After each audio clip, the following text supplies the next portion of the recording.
राधे राधे, जय श्री कृष्णा। मैं सीमा सिंह बड़ों को चरण स्पर्श, छोटों को प्यार और बराबर वालों को नमस्कार करती हूँ। आज मैं आपको चातुर्मास का 18वां अध्याय सुनाने जा रही हूँ। आप सभी के ऊपर भगवान विष्णु के साथ कोटि देवी देवताओं का आशीर्वाद बना रहे। आइए अब हम चातुर्मास का 18वां अध्याय सुनते हैं। इस अध्याय में हम वीलपत्र के महात्म्य को सुनेंगे।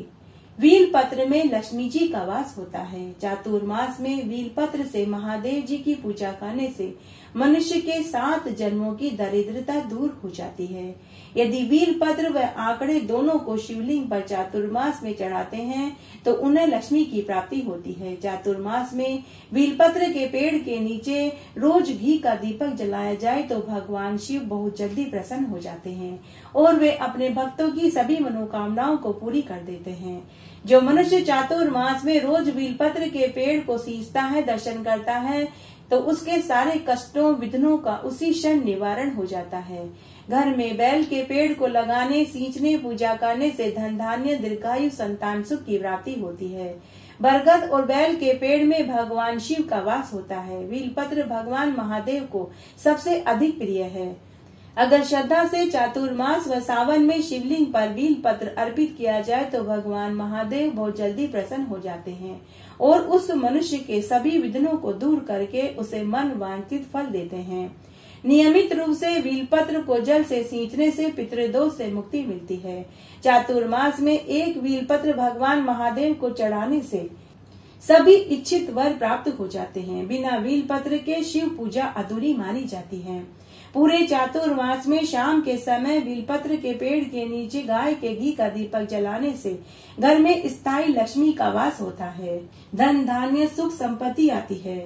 जिस वीलपत्र में 5 पत्ती होती है वह पंच देवता माने जाते हैं। ब्रह्मा, विष्णु, महेश, गणेश और माँ दुर्गा। 4 पत्ती 4 वेदों का सूचक है। 9 पत्ती 9 दुर्गा मानी जाती है। जो व्यक्ति वीलपत्र का रोपण, पोषण, संवर्धन करता है उसे साक्षात महादेव जी दर्शन देते हैं। स्कंद पुराण के अनुसार वीलपत्र की उत्पत्ति माता पार्वती के पसीने के बूंदों से हुई थी।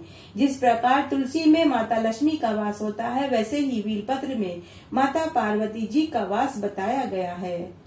मूल तो ब्रह्म रूपाय, मध्य तो विष्णु रूपिणे, अग्रत शिव रूपाय, विल्व वृक्षाय नमो नम है। जो मनुष्य वीलपत्र के पेड़ को घर में लगाते हैं और उन्हें रोज सींचते हैं, पूजा करते हैं, घी का दीपक जलाते हैं तो उन्हें समस्त तीर्थों में जाकर स्नान करने, दर्शन करने जितना फल मिल जाता है। वीलपत्र के पेड़ की पूजा करने से विद्या चाहने वाले को विद्या प्राप्त होती है, धन चाहने वाले को धन, पुत्र चाहने वाले को दीर्घायु, संतान सुख की प्राप्ति होती है और मोक्ष चाहने वाले को मोक्ष प्राप्त होता है। रोज 1 लोटा जल वीलपत्र के पेड़ पर चढ़ाने, सींचने से सारे पाप धुल जाते हैं। बैल के पेड़ की मिट्टी मस्तक पर लगाने मात्र से कभी अमंगल नहीं होता। वीलपत्र के पत्तों को तोड़ते समय ओम नमः शिवाय और श्री शिवाय नमस्तुभ्यम बोलते हुए तोड़ना चाहिए। अमावस्या, अष्टमी, चतुर्दशी व सोमवार को वीलपत्र नहीं तोड़ना चाहिए। बैल के पेड़ के नीचे घी का दीपक जलाने, जड़ में दूध और काले तिल चढ़ाने से मनुष्य की सभी मनोकामनाएं पूरी हो जाती है। भगवान शिव भांग, धतूरा, आंकड़ा और वीलपत्र से बहुत जल्दी प्रसन्न हो जाते हैं। वीलपत्र को 1 मुखीय रुद्राक्ष जितना फल देता है। अगर चातुर्मास में वीलपत्र को गंगा जल में डुबोकर बजरंगबली को अर्पित किया जाए तो समस्त तीर्थों का फल मिल जाता है। वीलपत्र को घर की तिजोरी में रखने से घर में स्थायी लक्ष्मी का वास हो जाता है।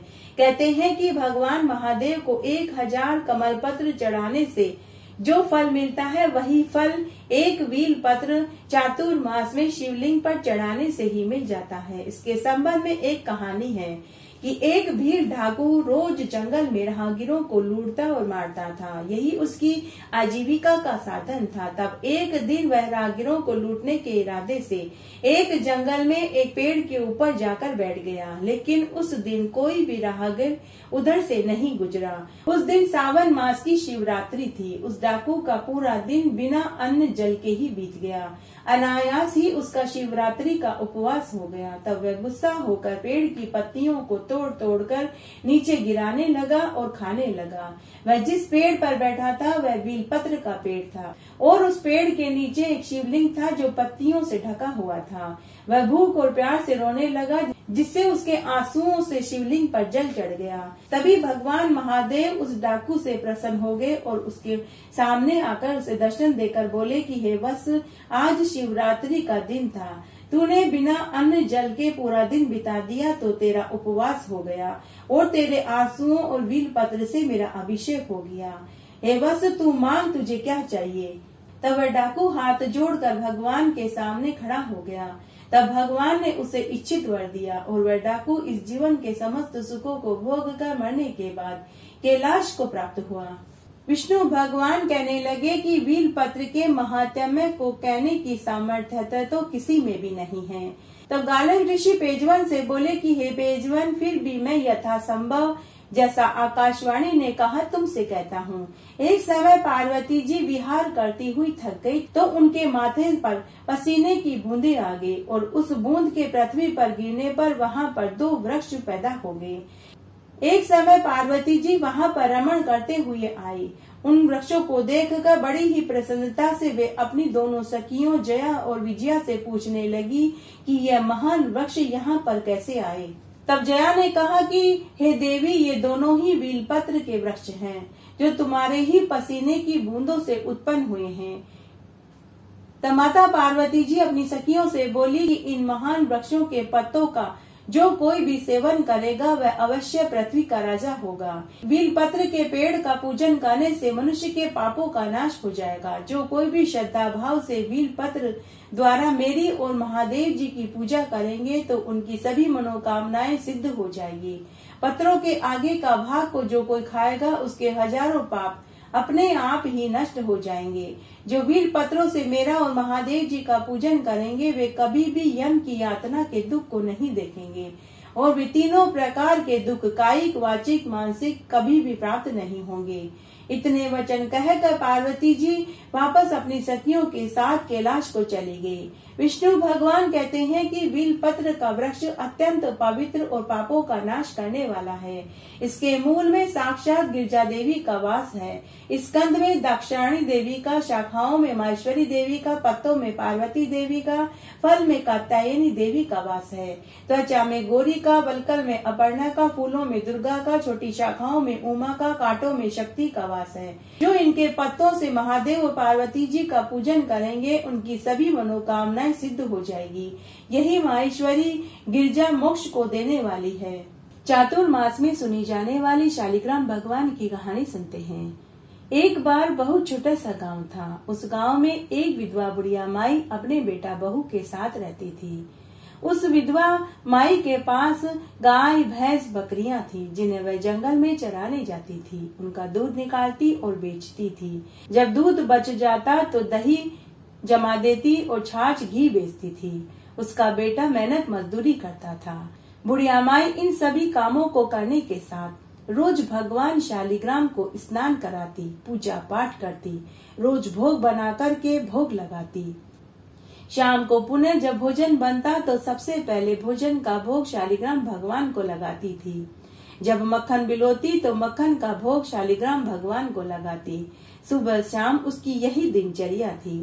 तब एक बार की बात है, बुढ़िया माई 1 महीने के लिए 84 कोस की परिक्रमा के लिए जाना चाहती थी, परंतु उसने मन ही मन सोचा कि बहू इतना सारा काम अकेली कैसे करेगी।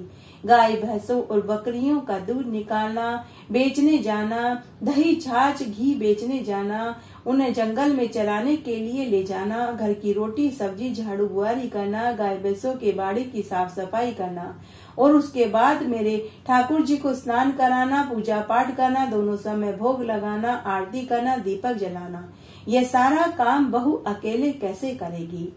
यह सोचकर बुढ़िया माई उदास होकर बैठ गई।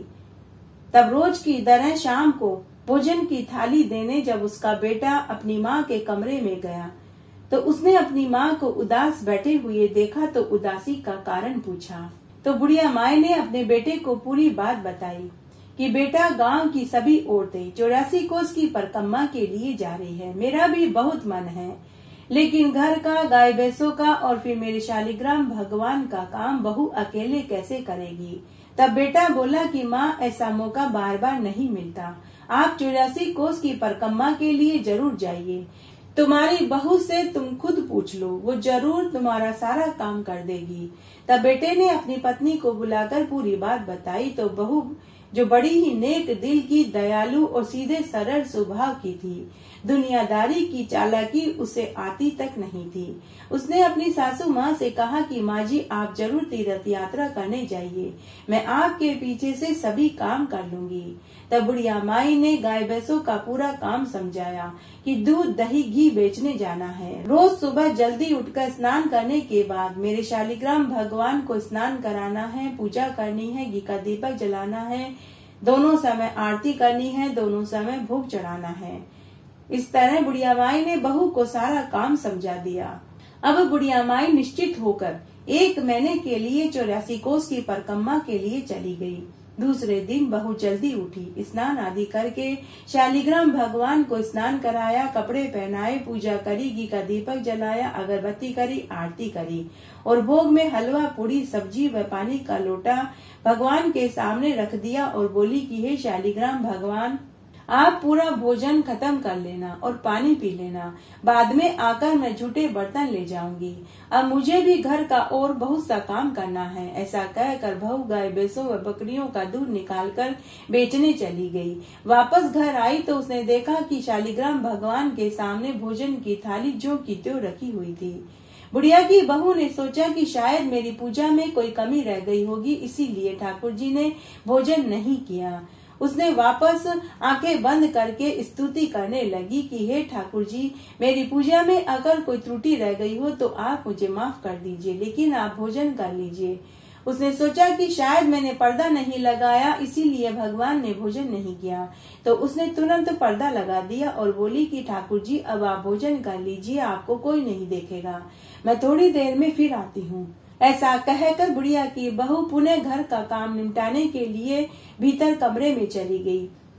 थोड़ी देर के बाद वापस आकर उसने पर्दा हटाया तो देखा कि भोजन की थाली जो की त्यों रखी थी। बुढ़िया की बहू ने शालिग्राम भगवान से कहा कि हे भगवान, अगर आप भोजन नहीं करेंगे तो मैं भी भोजन नहीं खाऊंगी, क्योंकि मेरी सास तो 1 महीने के बाद ही घर आएगी। अगर आप 1 महीने तक भोजन नहीं खाएंगे तो आप दुबले पतले हो जाएंगे और मेरी सास मुझसे नाराज हो जाएगी। अगर आप भोजन नहीं खाएंगे तो मैं भी भोजन नहीं खाऊंगी। ऊपर बैकुंठ में बैठे भगवान सोचने लगे कि बुढ़िया की बहू तो बड़े ही सीधे मन की है, अगर मैं भोजन नहीं खाऊंगा तो ये भी भोजन नहीं खाएगी। इस तरह 1 महीने तक अगर ये भोजन नहीं खाएगी तो इसकी मृत्यु निश्चित है और इसकी जीव हत्या का पाप मेरे ही सिर लगेगा। तब भगवान शालिग्राम ने बाल रूप बनाया, छोटे छोटे पाँव, छोटे छोटे हाथ, पीले रंग का धोती कुर्ता, हाथ और पाँव में चांदी के कड़ुले, गले में पीताम्बर की माला, हाथ में छोटी सी लकड़ी और बांसुरी लेकर प्रकट हो गए और पूरा भोजन खाकर पानी पी लिया और बुढ़िया की बहू से बोला कि बेटी, मैंने भोजन खा लिया है, अब तुम भी भोजन खा लो। अब मैं तुम्हारी गाय भैंसों और बकरियों को जंगल में चराने के लिए जा रहा हूँ, शाम को ही घर लौटूंगा। बुढ़िया की बहू ने कहा कि हे ठाकुर जी, आप हमारा काम क्यों करेंगे? अगर मेरी सास को पता चलेगा कि मैंने आपसे घर का काम कराया तो वह नाराज होगी। तो भगवान ने कहा कि बेटी, इस तरह तो पूरे दिन मेरा घर में मन नहीं लगेगा। अगर मैं तेरे मवेशियों को जंगल में चरा लाऊंगा तो मेरा भी समय निकल जाएगा। उसके बाद शालिग्राम भगवान ने सारे मवेशियों को जंगल में ले गए और चराने लगे और शाम को वे मवेशियों को लेकर घर आए और आते ही बोले कि बेटी, गरम गरम रोटी और दूध का कटोरा और मक्खन दे दो, बहुत भूख लगी है। बुढ़िया की बहू ने भगवान शालिग्राम को आसन पर बैठाया, चौकी पर भोजन की थाली रखी और भोजन परोस दिया। ठाकुर जी ने भोजन खाया और वापस मूर्ति में चले गए। अब रोज ऐसा ही होने लगा। 1 महीना कैसे बीत गया बुढ़िया की बहू को तो पता ही नहीं चला। चला। 1 महीने के बाद बुढ़िया माई तीर्थ यात्रा करके घर आई। घर आते ही सबसे पहले वे अपने शालिग्राम भगवान के दर्शन करने के लिए भीतर गई तो उसे वहां शालिग्राम भगवान की मूर्ति दिखाई नहीं दी।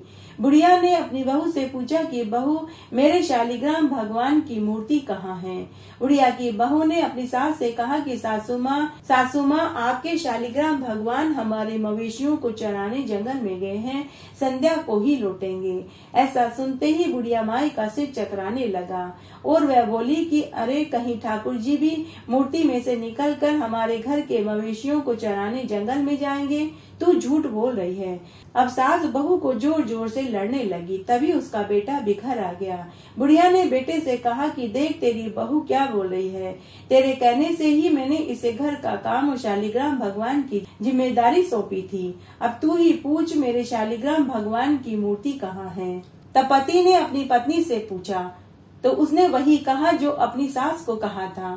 तो बेटा अपनी माँ से बोला कि माँ, जहाँ 1 महीने धीरज रखा तो शाम तक भी धीरज रख लो, सब मालूम चल जाएगा। संध्या हुई। भगवान शालिग्राम मवेशी लेकर घर आए। आते ही उन्होंने कहा कि बेटी, गरम गरम रोटी, दूध का कटोरा और मक्खन दो, बहुत भूख लगी है। शालिग्राम भगवान और उनकी आवाज सिर्फ बुढ़िया की बहू को सुनाई और दिखाई दे रही थी, लेकिन बुढ़िया और उसके बेटे को नहीं। तो बहू बोली कि लो माँ जी, आपके शालिग्राम भगवान आ गए, अब आप खुद ही पूछ लीजिए। तो बुढ़िया और उसका बेटा बोला कि कहाँ है ठाकुर जी, हमें तो कुछ दिखाई नहीं दे रहा। तब बहू बोली कि हे ठाकुर जी, जैसे आपने मुझे दर्शन दिए वैसे मेरी सास और पति को भी दर्शन दीजिए, नहीं तो वे मुझे झूठा समझेंगे। तभी बुढ़िया और उसके बेटे को भगवान के दर्शन हुए। दोनों भगवान के चरणों में गिर पड़े। बुढ़िया माई रोती रोती बोली कि हे ठाकुर जी, मैंने पूरी उम्र आपकी पूजा करी, आपने कभी मुझे दर्शन नहीं दिए, नहीं मेरे भोग को स्वीकार किया, और 1 महीने मेरी बहू ने आपकी क्या सेवा करी। आपने न केवल भोग स्वीकार किया बल्कि उसे दर्शन भी दिए। तो शालिग्राम भगवान बुढ़िया माई से बोले कि अरे बुढ़िया माई, तूने मात्र मुझे पत्थर का समझा, लेकिन तेरी बहू ने मुझे जीव समझा।